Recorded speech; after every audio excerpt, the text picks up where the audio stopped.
We have a very special guest speaker who is going to introduce tonight's film. Aziz Fall is an internationalist political scientist of Senegalese and Egyptian origin. He teaches political science, anthropology, international relations, and international development at McGill University in UQAM. He is the former coordinator of the Quebec Network Against Apartheid, and he is the founder and member of GRILA, which stands for Group for Research and Initiative for the Liberation of Africa, where he coordinated, along with others, including 21 lawyers and various organizations, the very first African international campaign against impunity, the case against President Thomas Sankara, which he will, I'm sure, he's about to tell you, has a lot to do with tonight's film. So thank you so much to Aziz for joining us tonight and introducing tonight's film, and let's give him a warm welcome. Thank you. Thank you so much for being here. It's so cold outside and so warm in here, and so happy to be here again. I wish I can screen my own film, which actually is screened on the same street, and I have to run there, so I won't be here for the question period. My film is called Africom Go Home, Foreign Bases Out of Africa, and I beg Cinema Politica to show it because this recent terrorist attack in Burkina Faso raised this whole issue of insecurity, and I think we need to understand, and the whole film is about this geopolitical chaos. Tonight, we are very fortunate to watch this film because it entails something that really dear in our heart, the fact that we try to be self-reliant. Most of the clothes that we are wearing in Africa are second-hand clothes. Even our own tissue, our own factories are duplicating a so-called African clothes, but these clothes are actually the result of Netherlands and Britain in Asia, who exported their brand, and most of the African actually even ignore it, and they wear it as an African clothes, but this Africanity is not African. So Thomas Sankara, from 1984 to 1987, was the spearhead of one of the last revolutions in Africa. And one of the achievements is the FASO FANI, which is basically a clothes inspired by Gandhi. Gandhi tried to weave his own clothes and wear it as a genuine proof that you would not just harvest cotton from India and send it to Britain and sell it back to the Indian, so you can rely on your own force. So that's exactly what Thomas Sankara tried. It was not just the fact of wearing, but it was also the fact that you have to be self-reliant in agriculture. So he launched agrarian reform, redistributed the land, give more power to women, and started to have an internationalist approach to development, and became very famous.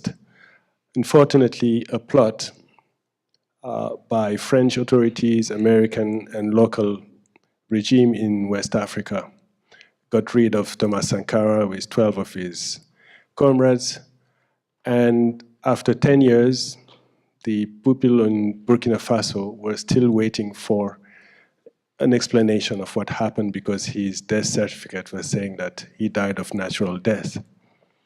And this is how we started the campaign with his widow, who was courageous enough compared to most of the widows of our martyrs to lodge a complaint, and we lost after 5 years in Burkina Faso, and finally won at the United Nations in 2006. The very regime who killed Thomas Sankara, Blaise Compaoré, was supported by France. These are surrogate leaders. A recent revolution, as you may have followed, got rid of Blaise Compaoré. In an ultimate attempt, his presidential guard tried to sabotage the election, and the head of it, Gendere, was finally arrested. So finally, we may start this trial again very soon. Meanwhile, the legacy of the FASO d'Anfani was one of the remainder of the revolution because people really liked it. But in the same way, they hate it because you try to implement by a very authoritarian way that you have to be proud of your own clothing. So the FASO d'Anfani was also called Sank Arrive, meaning Sank is the shorten of Sankara Arrive, because Sankara used to go randomly anywhere in the country, followed by kids. And in the whole dust provoked by their back and forth around the civil servant offices, the reaction of the civil servant offices were always to go in their drawer, to open it, and to take the FASO d'Anfani and to wear it on their Western clothes, just to show that they were still very African. So that's how the FASO d'Anfani was called also Sank Arrive. In the rest of the region, people try to, as you know, fight for the textile industry in the WTO agreement, and countries like Benin, Burkina Faso, Mali have hard problem competing with subsidies from the north. So it's very, very hard to have such a small industry and to try to help people having their own self-reliant industry. But this film, I think, is really a living proof of what resistance of the people is. Just to make sure that we understand correctly, you know, these semantic words have meanings. A revolution is something that would do that. So you're going back to square one. So actually, it means restoration of the former regime. So in fact, the way we are naming this thing already has problems, because you try to get rid of something. It's not to go back to the... And this is because the way in political science in the 19th century, driven by a mechanical worldview, we didn't have the right epistemological tool to describe what we try to do. In the case of Burkina Faso, basically, it was a revolution in a sense compared to the one that just happened last year, because a revolution starts where you really change the means of production in a country, where you have a beginning of a shift in your political economy. Basically, in the case of a landlocked country like that, is not just to be self-reliant, but also to change the balance of power on who is holding the power, to change the relation with the former colonial system, etc. And they managed to do that within 3 years. You know, just it's so interesting to see how things can evolve. So it was not stopped by accident. And in a way, Gandhi spearheaded a system rooted in the apartheid system. Don't forget, he was in South Africa. And his views, like being pacifist, is very different to be pacifist and pacific.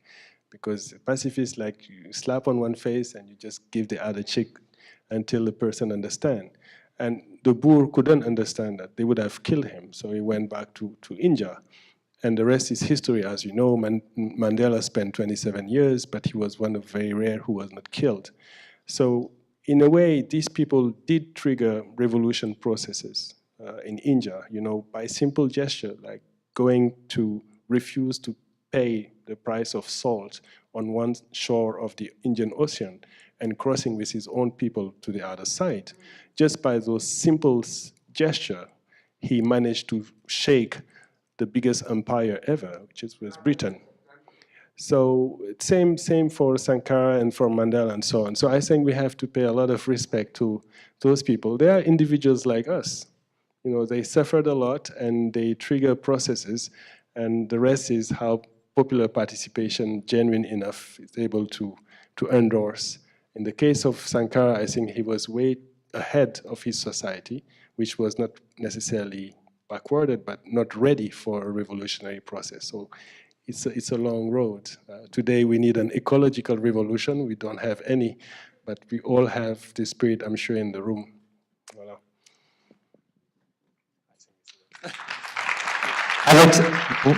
I'd like to thank Aziz for doing a Q&A before the screening. It's just very difficult. Thank you.